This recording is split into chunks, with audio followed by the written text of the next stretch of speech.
میں کوئی خود کو بریلوی کہتا ہے، کوئی خود کو دیوبندی کہتا ہے۔ انہی ٹاپکس کو لے کے بہت ساری عوام گمراہ ہوتی چلی جا رہی ہے، اور سبق یہ پڑھایا جا رہا ہے کہ میں نے دکانیں بند کر دی، دکانوں کا نام دیتا ہے وہ بریلویوں کو، دیوبندیوں کو، حدیثوں کو دکانوں کا نام دیتا ہے، اور تقریباً آڈینس جو ہے وہ زیادہ گمراہی کی طرف چلی جا رہی ہے، اور بات سمجھتے نہیں۔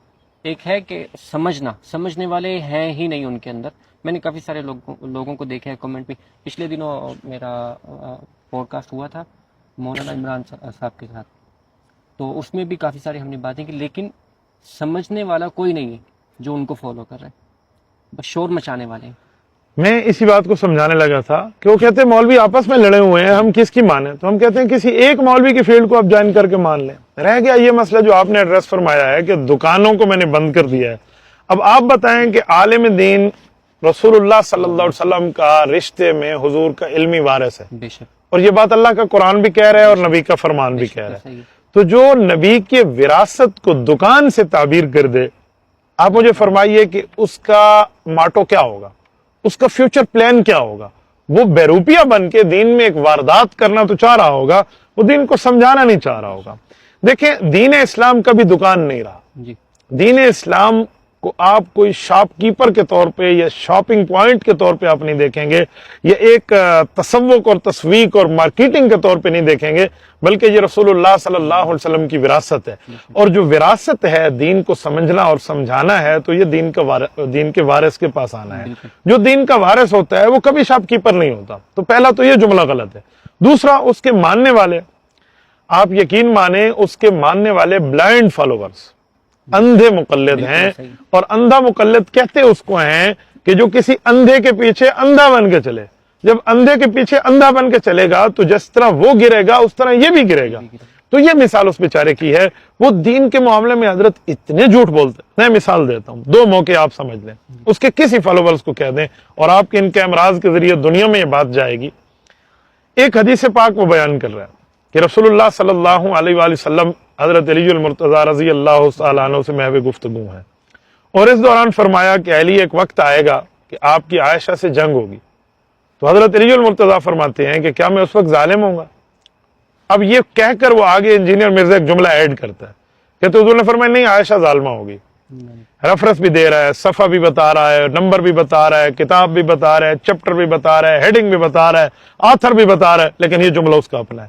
کیا کالج اور یونیورسٹی کا نوجوان جو اس حدیث پاک کی کتاب کا صحیح طور پہ نام نہیں لے سکتا کہ صحیح ابن خزیمہ ہے یا ابن خزیمہ ہے، جس کو اتنا نہیں پتا، وہ اس کا حوالہ چیک کیسے کرے گا؟ اس نے تو گوگل کرنا ہے، بس آ گیا سو آ گیا، نہ آ گیا نہ آ گیا، اس نے اپنا معاملہ ایڈ کیا۔ اسی طرح ایک اور بات ہے، حضرت عبداللہ ابن عباس رضی اللہ تعالی عنہما حضرت معاویہ رضی اللہ تعالی کے لیے کچھ کیمنٹس پاس کرتے ہیں کہ دع انہ فقیہ، آپ اس کے بارے میں مجھے یہ جملہ کہہ رہے ہو، وہ تو دین کے ماہر ہیں، یہ حضرت ابن عباس کہہ رہے ہیں۔ اس دوران وہ ایک روایت پڑھتا ہے کہ حضرت ابن عباس نے فرمایا نعوذ باللہ کہ معاویہ جو ہے یہ تو ایک فلاں جانور کی مانند ہے، وہ ایک جملہ تشبیہ دیتے ہیں، اور آگے کہتے ہیں یہ حدیث امام طحاوی لائے، اور امام طحاوی نے فرمایا یہ حدیث صحیح ہے۔ حضرت میں اس دھرتی پہ اس کو چیلنج کرتا ہوں کہ اگر تم 7 ماؤں سے جنم لے کے بھی آ سکتے ہو نا، یہ روایت دکھا دو کہ امام طحاوی نے اس کو صحیح کہا ہو، ان کے پاس نہیں ہے۔ اب روایت تو لے آئے گا لیکن آگے اس کی صحت نہیں ہے، لیکن اس نے جملہ کہہ دیا۔ اب ایک نوجوان جس کو نہیں پتا کہ طحاوی شریف کی کتاب کا اصل نام شرح معانی الاثار ہے یا شرح مشکل الاثار ہے، اسے نہیں پتا کہ طحاوی کا پورا نام ابو جعفر ہے یا نہیں ہے، اسے نہیں پتا کہ سن 321 ہجری میں فوت ہوئے ہیں یا نہیں ہوئے، اور اسے نہیں پتا کہ کتنے جلدوں کی کتاب ہے، وہ کیسے ویریفائڈ کرے گا؟ وہ تو مشکل میں پڑ جائے گا۔ تو یہ اس کی طریقہ واردات ہے، اور وہ یہ کام کرنا چاہ رہا ہے۔ یقین مانیے، آپ نے ابھی نام لیا حضرت مولانا عمران صفدر صاحب کا، اس طرح باقی ہمارے حضرات کا، یہ ہمارے ان حضرات کی محنت کی وجہ سے اس کو ایسا ڈیمیج لگا ہے، the damage has been done جو وہ کہتے ہیں نا، وہ انہی کے اوپر ڈن ہو چکا ہے۔ اس وقت انجینئر مرزا کے پاس وہ وقت نہیں رہا کہ وہ دلیل کے ساتھ بات کر سکے، اور رہی صحیح کسر اس کی تھی حدیث عمار کی بنیاد پہ۔ وہ آپ کے اس بھائی نے الحمدللہ حدیث عمار کے حوالے سے مکمل 3 کتابیں لکھ کر، ایک الفیض المدرار فی تحقیق حدیث عمار، اور ایک تحقیق حدیث عمار، اور ایک قاتل عمار کون، یہ تینوں لکھ کے ہم نے انہیں بھجوائے ہیں، یہ ان کے پاس پہنچے ہیں، باقاعدہ ملے ہوئے ہیں۔ ریڑھ کی ہڈی تو انشاءاللہ یہاں ان کی ٹوٹ گئی ہے۔ میرے ایک دوست ہیں، انہوں نے کہا ہم V8 کی چابی رکھتے ہیں ایک طرف ادھر اور ایک طرف اس کتاب کو رکھتے ہیں مفتی صاحب کی. انجینئر کہتے ہیں اس پہ بات کر لے اور ہم سے آپ انعام لے لو. یہی تو بات